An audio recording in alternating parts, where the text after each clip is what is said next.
Sabe aquele gesto que a gente faz praticamente todo dia, sem nem parar para pensar? Entrar num prédio, apertar o botão do elevador e esperar. Parece a coisa mais simples do mundo, né?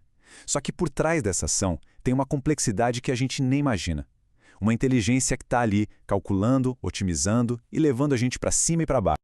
Então, vamos mergulhar nisso. Toda vez que a gente chama um elevador, na verdade a gente está interagindo com um sistema que evoluiu, e muito, por décadas. De uma simples caixa puxada por cabos, a gente chegou num sistema de transporte super sofisticado, inteligente, e é exatamente essa evolução que a gente vai desvendar aqui. Para a gente entender como funciona o cérebro de um elevador moderno, primeiro a gente precisa dar uma olhadinha no passado. Os sistemas mais antigos, nossa, eles eram barulhentos, davam cada tranco e de espertos não tinham nada. Era um problemão que a engenharia precisava dar um jeito. E a mudança foi impressionante. Nos anos 70, o som característico de um elevador era aquele clique-clique-clique constante dos relés eletromecânicos. Eram peças que, com o tempo, se desgastavam e, claro, falhavam. Aí, no finalzinho dos anos 80, a eletrônica começou a entrar em cena, para deixar as viagens um pouco mais suaves. Mas a virada de chave mesmo, a grande revolução, aconteceu a partir dos anos 90, quando os microprocessadores entraram na jogada. E essa imagem aqui ilustra a mudança de um jeito perfeito. A gente saiu de cabines que pareciam verdadeiras salas de estar de luxo, muitas delas operadas na mão por um assessorista, e foi para o design funcional e todo automatizado que a gente conhece hoje. Mas o mais importante é, a mudança não foi só na aparência não, foi uma mudança profunda na inteligência da máquina. E a solução para todos aqueles problemas dos elevadores antigos? Bom, ela está concentrada numa peça central, uma peça de tecnologia, o painel de controle computadorizado. Isso aqui é literalmente o coração e o cérebro da operação. O quadro de comando moderno não só processa as chamadas, não. Ele gerencia o acionamento do motor com uma precisão absurda, o movimento suave das portas e ainda monitora dezenas de dispositivos de segurança em tempo real. Tudo, dos freios aos sensores de sobrecarga, tudo passa por aqui. E uma das tecnologias mais importantes dentro desse cérebro é a chamada VVVF. Sabe aquele tranco chato que os elevadores antigos davam quando começavam a andar ou paravam? Então, é o VVVF que acaba com isso. Ele controla a velocidade do motor de um jeito super inteligente. O resultado? Uma viagem muito mais confortável, economia de energia e, de quebra, ainda aumenta a vida útil de todo o equipamento. E o impacto disso, na prática, é bem real, viu? Modernizar um sistema antigo, trocando por um quadro de comando inteligente desses, pode gerar uma economia de energia de até 30%.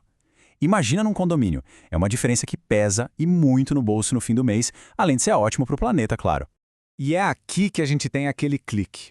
Se a gente olhar bem de perto, esses circuitos não estão só respondendo a um botão de cada vez. Eles rodam algoritmos super sofisticados, o que a gente chama de chamada em grupo. Eles estão decidindo qual elevador está mais perto, qual está mais vazio, qual é o melhor caminho para economizar energia e atender todo mundo. É tipo um balé logístico acontecendo em questão de milissegundos.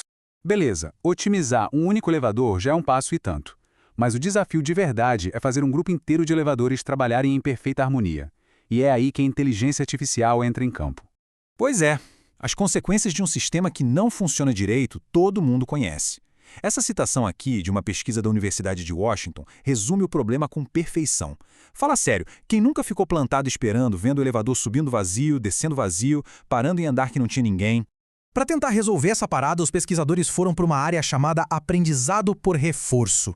E a ideia é simplesmente fascinante.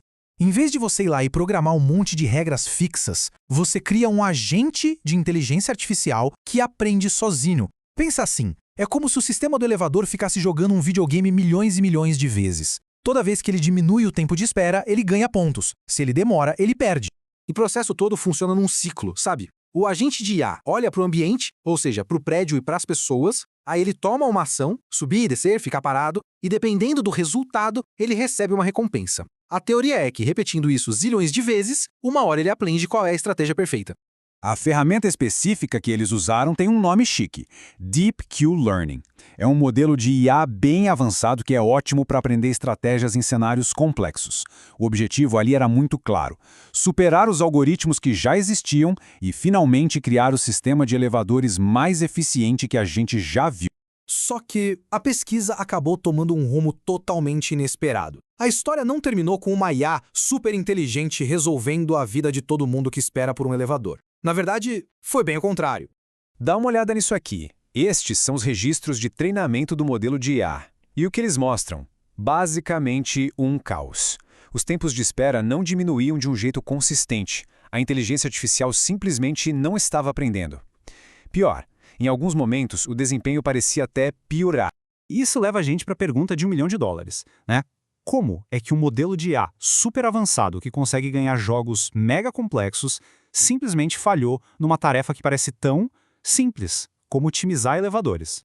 Então, a resposta está num conceito chamado processo de decisão de Markov, ou MDP. De forma bem simples, é um tipo de ambiente onde as regras são sempre as mesmas, são previsíveis. O que vai acontecer em seguida depende só e unicamente da situação atual, sem surpresas. O exemplo clássico é um jogo de xadrez. As regras não mudam no meio da partida e o seu próximo movimento depende só de como as peças estão no tabuleiro naquele exato momento.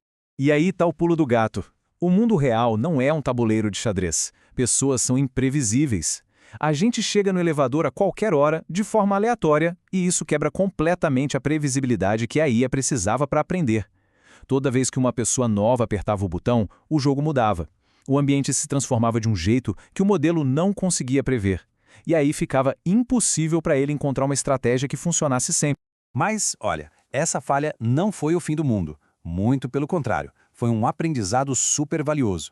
Isso mostra pra gente os limites da inteligência artificial que a gente tem hoje e, mais importante, aponta qual é o caminho para o futuro da tecnologia de elevadores. Então, para onde a gente vai agora?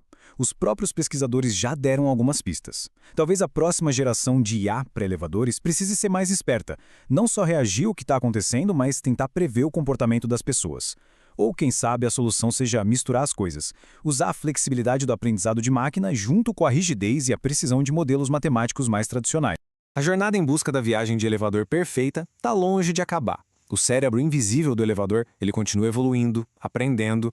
Então fica a reflexão. Da próxima vez que a porta se fechar e a cabine começar a se mover, vale a pena pensar em toda a engenharia, em toda a lógica e nos desafios de inteligência artificial que estão acontecendo ali em silêncio, só para tornar essa simples viagem possível.